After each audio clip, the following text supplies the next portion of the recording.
Good afternoon. Thank you very much for your patience. Sorry we're late. The Secretary General will start with some introductory remarks and then we'll have time for just a couple of questions. Secretary General.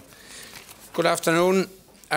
We have just finished a constructive meeting of the NATO-Russia Council. We had a broad agenda and discussed pressing international security issues. We share a common vision for Afghanistan as a country that is secure, stable, and at peace with itself and the wider region.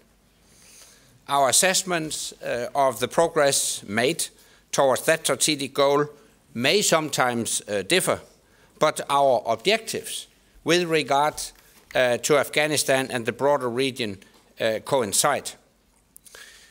Today we launched the second phase of the NATO-Russia Trust Fund for the maintenance of helicopters in Afghanistan. This will expand our support for the Afghan Air Force by providing training to technicians on more types of helicopter and in new areas such as developing the Afghan Air Force's medical evacuation capability. This project is of great value to Afghanistan, and it shows the NATO-Russia Council efforts can contribute to security and stability in Afghanistan. This year will also take further steps in our counter-terrorism projects. In June, we will be testing for the first time a technology we developed jointly to detect explosives in crowded places. The test will be held in a metro station in a European capital. And in September, the NATO-Russia Joint Air Traffic System will conduct a live exercise to defend against terrorist threats to civilian aircraft.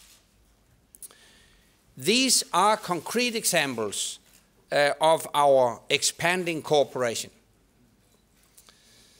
One area where we have maintained an active dialogue but made limited progress remains missile defense.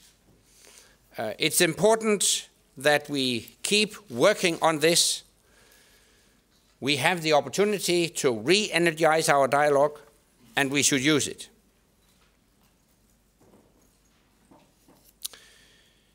This morning, in a separate session at 28, NATO foreign ministers agreed a statement on North Korea, which I expect you have already seen.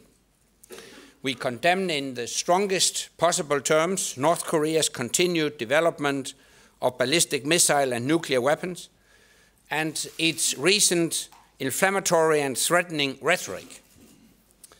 These provocative actions are in direct violation of United Nations Security Council resolutions and seriously undermine regional stability, jeopardize the prospects for lasting peace on the Korean Peninsula, and threaten international peace and security. We urge North Korea to refrain from further provocative acts, abide by its international obligations, abandon all nuclear weapons and ballistic missile programs, and engage in credible and authentic talks on denuclearization. We also focused on developments in the Middle East and North Africa. Je condamne avec fermeté l'attentat commis contre l'ambassade de la France à Tripoli. j'exprime toute ma sympathie avec ceux qui ont été affectés et ma pleine solidarité avec la France. The Patriot deployment in Turkey is proof of the commitment and capability of NATO allies to deter threats and defend Turkey. Collective defense is at the core of NATO's mandate, and our solidarity with our ally Turkey remains rock solid. Since we last met in December, the situation in Syria has dramatically deteriorated. This worsening crisis continues to pose a threat to regional stability. We are extremely concerned about the humanitarian situation and the daily suffering of the Syrian people. We are extremely concerned about the risk of a regional spillover. Our ally Turkey has faced cross-border incidents and massive refugee flows. And we are extremely concerned about the use of ballistic missiles in Syria and the possible use of chemical weapons.